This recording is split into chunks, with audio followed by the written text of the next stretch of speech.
சென்னை கோயம்பேடு சந்தையில் காய்கறிகளின் விலை உயர்ந்துள்ளது. 1 கிலோ தக்காளி 80 ரூபாய்க்கு விற்பனையாகிறது. கூடுதல் விவரங்களை செய்தியாளர் சிவகுமார் வழங்க கேட்கலாம்.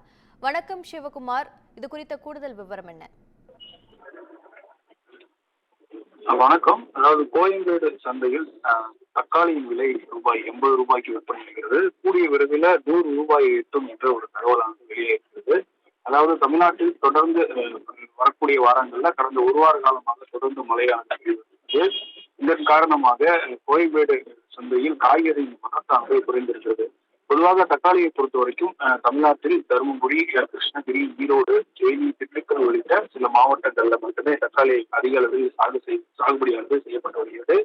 இவை அன்றாட தேவைக்கு சற்று குறைவாக இருப்பதன் காரணமாக வெளி மாநிலங்களான ஆந்திரா, கர்நாடகா மாநிலத்திலிருந்து சென்னைக்கு வாகனங்கள் வாயிலாக எடுத்து வரப்படுகிறது.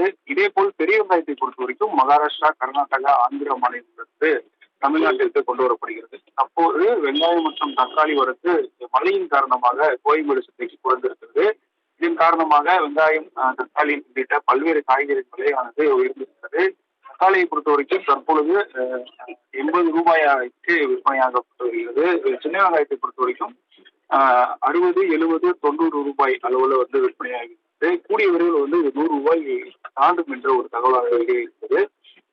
மேற்கொண்டு வரக்கூடிய நாட்கள்ல காய்கறியின் வரத்து சற்று குறைவாக காணப்படுவதால் இந்த விலையானது நிலவி வருகிறது. மேற்கொண்டு காய்கறியின் விலை அளவு மேலும் அதிகரிக்கக்கூடும் என்ற ஒரு தகவலானது தற்போது வெளியாகிறது. உங்கள் விவரங்களுக்கு நன்றி சிவகுமார்.